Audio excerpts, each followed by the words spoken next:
बिस्मिल्लाहिर्रहमानिर्रहीम। दोस्तों, आपने ये बात बहुत सारे भाइयों और अक्सर अपनी दादी अम्मी, नानी अम्मी या फिर गांव वगैरह में उम्र रसीदा औरतों से सुनी होगी कि कौवा आने वाले वक्त को पहले से जान लेता है। अगर कौवे मिलकर आपके घर के छत पर या दीवार पे आकर एक दूसरे से लड़ पड़े, झगड़ने लग पड़े, तो याद रखें कि उस घर में कोई बुरा वक्त आने वाला है, क्योंकि कौवे का एक दूसरे से लड़ना झगड़ना अच्छा नहीं समझा जाता।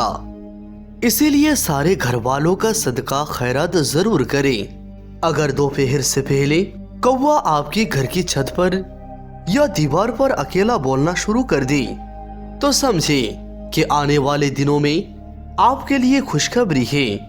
आपकी दौलत में इजाफा हो सकता है, आपके रोजगार में इजाफा हो सकता है, आपको खजाना मिल सकता है, आपको कोई बड़ी कामयाबी मिल सकती है।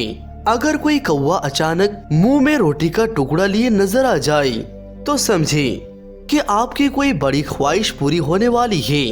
अगर कौवा किसी आदमी के सर पर बीट कर दे, तो उसके दिन अच्छे आने वाले होते हैं, और अगर कौवा उसके सर पर बैठ जाए, तो उसके लिए बुरा वक्त करीब होता है।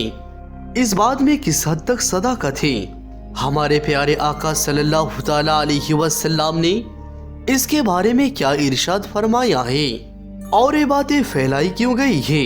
क्योंकि गांव में अक्सर लोग इन बातों पर बेहद यकीन करते हैं। अगर उनसे पूछा जाए, इन बातों का आप बहुत यकीन करते हैं, हम मुसलमान हैं, कुरान और हदीस में इनका क्या हवाला है, तो वो यही बात कहते हैं कि हमारे बुजुर्गों ने आजमाया हुआ है, ये हकीकत है, ऐसा ही होता है। तो इसकी सदाकत को जानने के लिए हम आपसे गुजारिश करते हैं कि आप इस वीडियो को आखिर तक जरूर देखिएगा और हमारे चैनल को सब्सक्राइब करके ऑल नोटिफिकेशंस क्लिक कीजिए। तो आइए शुरू करते हैं आज की वीडियो। तो दोस्तों, बात हो रही थी कौवे की अच्छे और बुरे इशारे के बारे में। और भी बहुत सारे परिंदे हैं जो घरों पर आते हैं, लेकिन ज्यादातर लोग कौवे के बारे में ही ऐसे सवालात क्यों करते हैं, ये जानने के लिए आप थोड़ा सा कौवे की इतिहास मालूम कर ले, फिर आपके लिए समझना और भी आसान हो जाएगा। दोस्तों, कौवा बहुत चालाक परिंदा होता है। इसकी नजर बहुत तेज होती है, जो उसे खुराक और दुश्मनों से आगाह करती है। इंसानों से खुसूसन मोहतात रहता है और खतरे की सूरत में काई काई करके आसमान सर पर उठा लेता है, और अपने दूसरे साथी भी बुला लेता है, जो हिफाजत के लिए इधर उधर चक्कर लगाते रहते हैं। कौवा अपने बच्चों और अंडों की बहुत हिफाजत करता है, और अगर कहीं चील या बिल्ली नजर आ जाए, तो कौवे उस पर कूद पड़ते हैं और उसे वहां से भागने पर मजबूर कर देता है। अगर उनके घोंसले से अंडा निकलने की कोशिश की जाए, तो ये इंसान के सर पर ठूंगे मार मार कर खून निकाल देते हैं। इसीलिए कौवे को सबसे चालाक परिंदा माना जाता है। अपने साथी के लाश पर मातम करते हुए ऊपर उड़ने वाले परिंदे नीचे की मंजर कभी नहीं भूलते।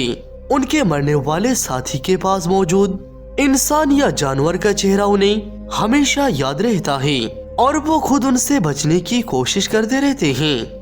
कौवा ही वो वाहिद परिंदा है जिसने इंसान को मुर्दा दफन करना सिखाया है, इंसान की लाश को मिट्टी में दफनाने सिखाया। कौवे की ये फितरत है, जब उसका कोई साथी मर जाता है, तो सब कौवे उस जगह पर जमा हो जाते हैं जहां उसके साथी की लाश पड़ी हो, शोर मचाते रहते हैं। अपने साथी के मरने पर सोग या मातम का इजहार करते हैं। कौवा वो वाहिद जानवर है जो अकाब को तंग कर सकता है।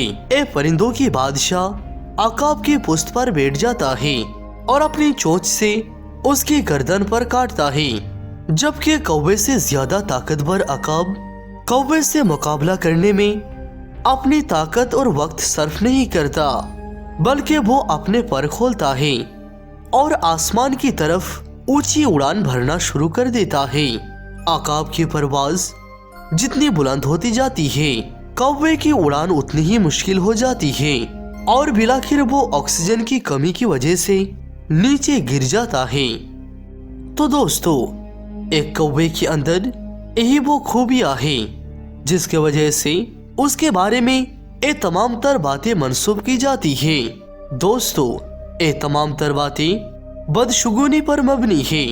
इस्लाम में इन तमाम तर बातों की कोई अहमियत नहीं है। मौजूदा दौर में हमारे समाज में ये बात बहुत चलती है, जैसे बिल्ली रास्ता काटने को बदशगुनी करार दिया जाता है कि अगर आपके सफर पर कोई बिल्ली रास्ता काट दे तो आपके लिए बदशगुन तस्लीम किया जाता है।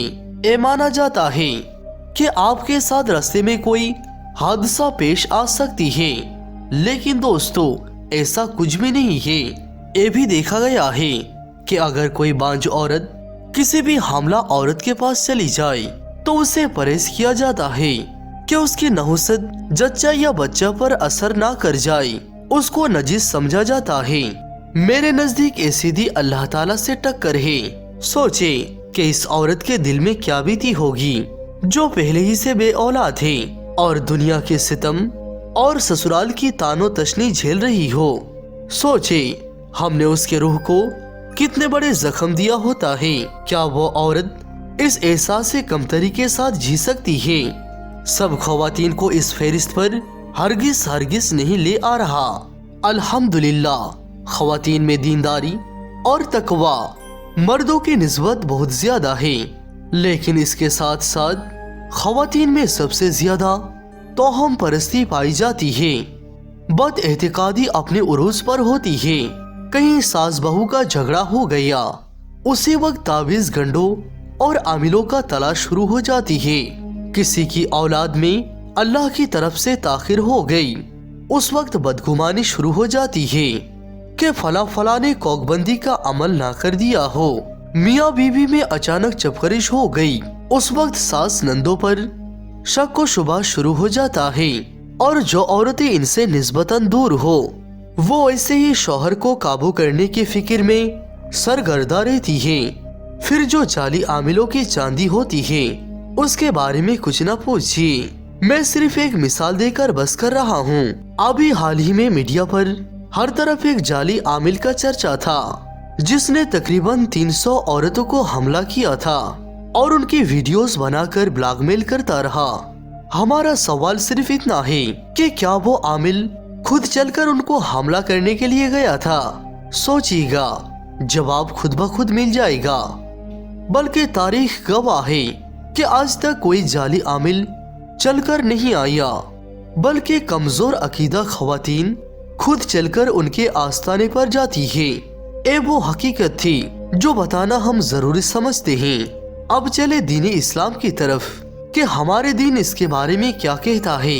अब्दुल्ला बिन मसूद रदियल्लाहु अन्हु से रिवायत है कि रसूलुल्लाह सल्लल्लाहु ताला अलैहि वसल्लम ने फरमाया, बदशगुनी शिर्क है। आप सल्लल्लाहु ताला अलैहि वसल्लम ने 3 मरतबा फरमाया। आखिर में अल्लाह ताला से दुआ है, या परवरदिगार तू हमें इन बद अकीदों से बचा और हमारी ईमान की हिफाजत कर। आमीन या रब्बल आलमीन।